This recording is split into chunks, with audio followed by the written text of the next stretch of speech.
is wrong because those extra functionalities are sometimes the cause of many problems.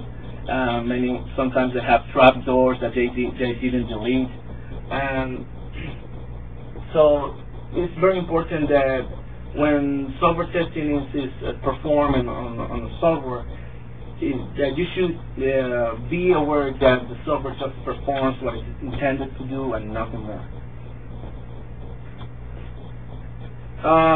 Like I already said, most of the mistakes or security issues could be detected during the code review phase.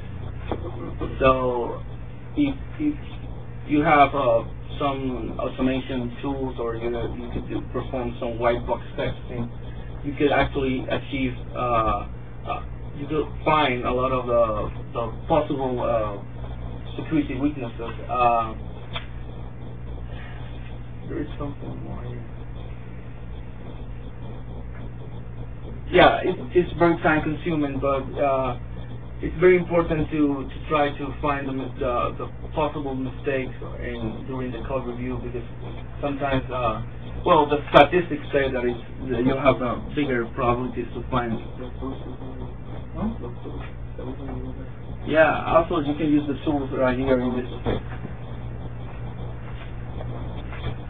And risk analysis during that this stage, you could find a lot of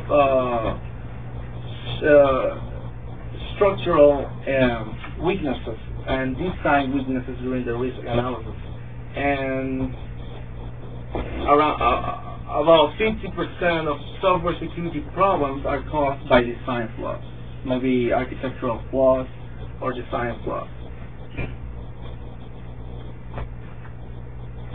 When it comes to databases, there are two kind of very famous attacks. There are SQL injections, where the user tries to trick the database in order to get sensitive data.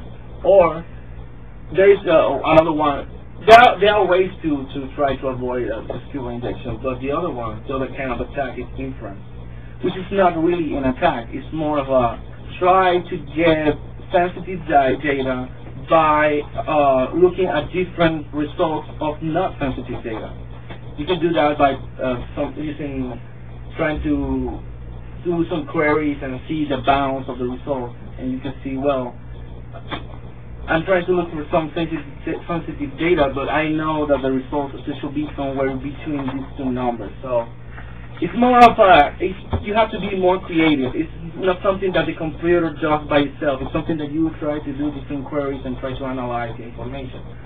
And when you are doing a database, you should be aware that the user could be looking for different queries and probably adding all those results and trying to reach a conclusion like a detective work.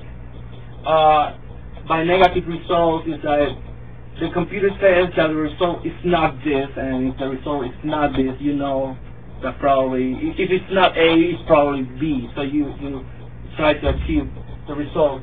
And sometimes it's enough just to see that there is the existence of some information. And you could calculate some statistics in order to sometimes get some results. It's very hard to avoid that someone gets access to some sensitive data by way of inference, because it's just the user playing with the queries. But you can try to avoid it by way of suppression or concealment, where you never give the exact result for something similar to the exact result. If someone wants to know the average salary of some people, you don't give the average salary of all of those people. Maybe you take a subset of those people and calculate the average, instead of calculate the average of the whole, the employees in a certain organization. Okay. Well, in terms of security testing, the phrase security testing, penetration, and threat team have traditionally worked in computing, And in terms of security testing, there have been a lot of exploits that have been discovered in the past. And many companies, what they do is that they actually reduce those exploits to their businesses. The thing is that somehow people don't learn from their previous mistakes.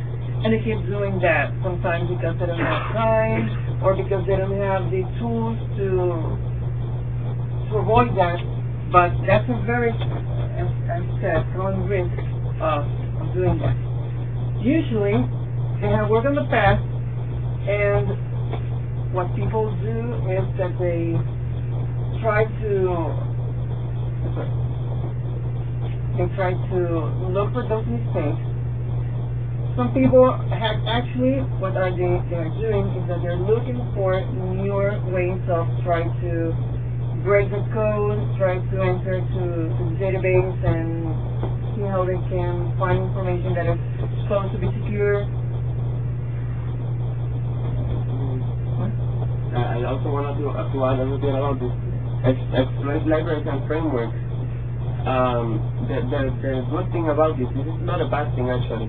This is a good thing. Exploit libraries what they do and frameworks is they companies create collections of exploit software that attack known bugs or failures in some other software.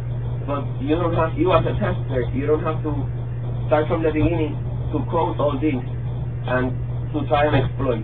You can use a framework which contains a lot of exploits and use this framework in your testing. There are also repositories of exploits that are not frameworks but repositories. You can go to some web pages like movie.net or something like that. There are a list of software